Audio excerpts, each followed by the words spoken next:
প্রিয় দর্শক শ্রোতা, সপ্তাহে যে প্রশ্নগুলো এসেছে বাছাই করে আমরা প্রশ্নগুলোর উত্তর দেওয়ার চেষ্টা করব। আবার কিছু কিছু প্রশ্ন আছে যেগুলো হয়তো বা একই প্রশ্ন বিভিন্ন জনে করেছেন। আশা করি যে একটা উত্তর দিলে বাকি যারা আছেন তারা সবাই একসঙ্গে উত্তরগুলি পেয়ে যাবেন। রাফসান জামিল অত্যন্ত গুরুত্বপূর্ণ প্রশ্ন করেছেন উনি, যে ডিস্ক প্রোলাপস হলেই কি অপারেশন লাগবে?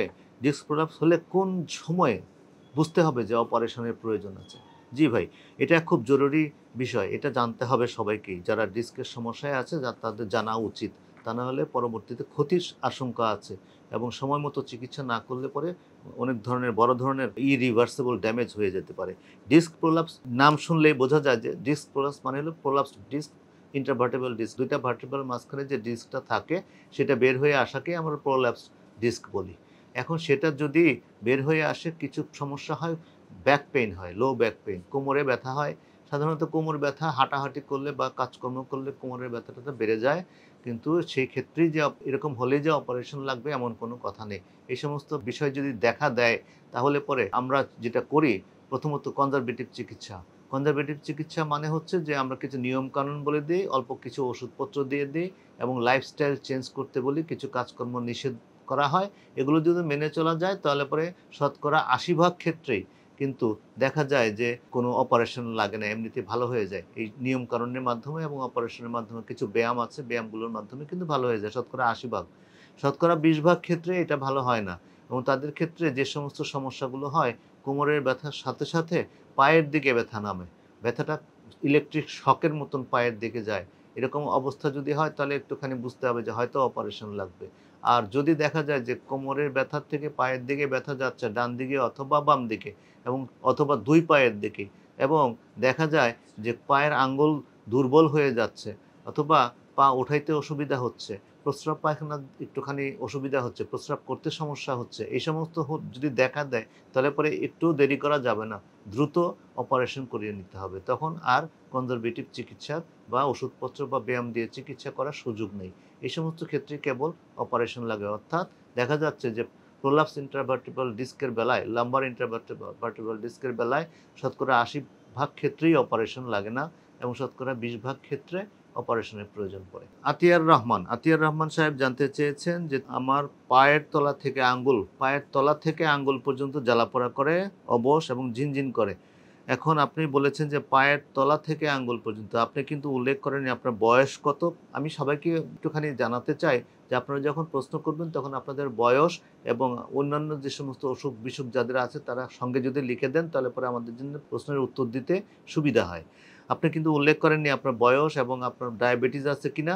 যদি ডায়াবেটিস থাকে তাহলে পরে অনেক সময় দেখা যায় যে ডায়াবেটিস যাদের থাকে, কন্ট্রোল না থাকে বা ভালো কন্ট্রোল না থাকে তাদের বেলায় পেরিফেরাল নিউরোপ্যাথি হয়। যদি পেরিফেরাল নিউরোপ্যাথি হয় তাহলে পরে কিন্তু আপনার যে সমস্যাগুলো এই ধরনের সমস্যা, একই ধরনের সমস্যা হওয়ার সম্ভাবনা আছে। আপনি একজন মেডিসিন বিশেষজ্ঞের সঙ্গে দেখা করুন এবং আপনার ডায়াবেটিস থাকলে ডায়াবেটিসের ঠিক কন্ট্রোল করুন এবং এই ধরনের সমস্যা কমানোর জন্য, পেরিফেরাল নিউরোপ্যাথি কমানোর জন্য কিছু ওষুধপত্র আছে, তারা আপনাকে সেই ওষুধপত্র দিয়ে দিবে। আশা করি উত্তর পেয়েছেন। সেলিনা আক্তার প্রশ্ন করেছেন আপনার বাম সাইডে মাথার বাম দিকে ব্যথা করে এবং খাওয়া দাওয়া বন্ধ হয়ে যায়, আচ্ছা নিঃশ্বাসও বন্ধ হয়ে যায়। আচ্ছা, আপনার যে সমস্যা, আপনার বয়স উল্লেখ করলে ভালো হতো। সাধারণত যদি আপনার বয়স কম হয়ে থাকে তাহলে পরে আপনার যে সমস্যাগুলো দেখা যাচ্ছে সবগুলো দেখলে মনে হচ্ছে যেটা আপনার মাইগ্রেনের সমস্যা আছে।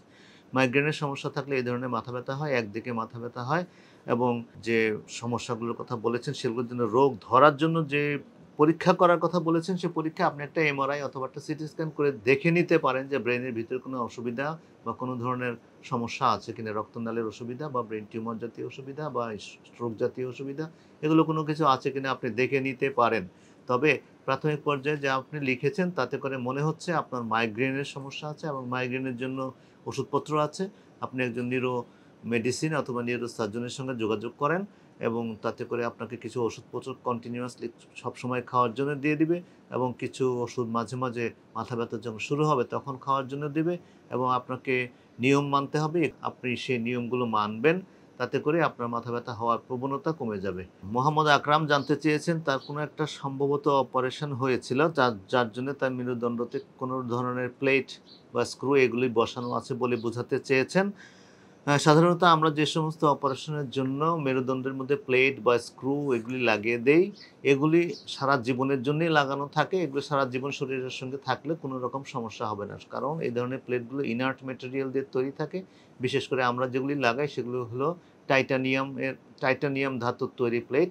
এগুলি স্ক্রু বা প্লেট শরীরের ভিতরে থাকলে কোনো সমস্যা হবে না। সারা জীবন থাকলেও সমস্যা হবে না। ধন্যবাদ। ভয়ের কোনো কারণ নেই। কে এম জামান প্রশ্ন করেছেন যে লাম্বার L45 এর প্রবলেম, তার L45 লেভেলের সম্ভবত ডিস্কের প্রবলেমের কথাই বোঝাতে চেয়েছেন।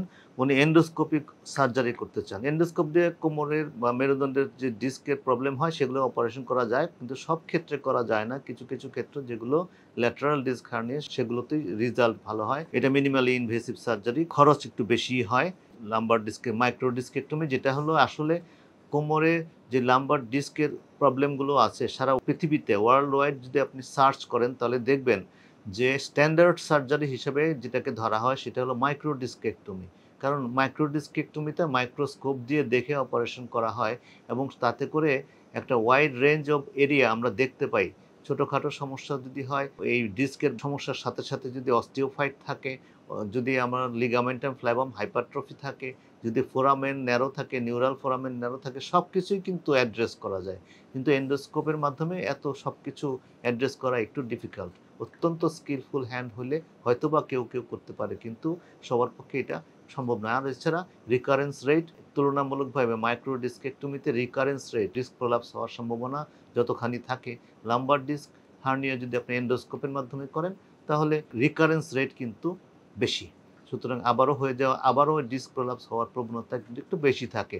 সুতরাং এটা মিনিমালি ইনভেসিভ হয়, ঠিক আছে, কিন্তু সম্ভাবনা কিন্তু পরবর্তীতে আবার একটুখানি ডিস্ক প্রলাপস হওয়ার আশঙ্কা থেকে যায়। মিস্টার আশরাফ মাহমুদ সাহেব প্রশ্ন করেছেন যে ওনার ঘাড়ে এবং কোমরে ব্যথা থাকে এবং উনি এমআরআই করিয়েছেন। এমআরআইতে তেমন কোনো রকমের সমস্যা নাই বলে উনি জানিয়েছেন এবং উনি HLA-B27 পরীক্ষাও করিয়ে ফেলেছেন। আচ্ছা, তো এটাও নেগেটিভ এসছে, খুব ভালো কথা, আপনার জন্য সুসংবাদ যে ভালো কথা যে নেগেটিভ এসছে। আর অর্থোপেডিক ফিজিওথেরাপি ডাক্তার দেখিয়েছি। অর্থোপেডিক্স ফিজিওথেরাপি ডাক্তার আপনার জন্য সঠিক চিকিৎসক নয়। আপনাকে দেখাতে হবে একজন নিউরোসার্জনের সঙ্গে যোগাযোগ করেন। আর এছাড়া আপনি হয়তো আপনার কোনো অপারেশন লাগবে না।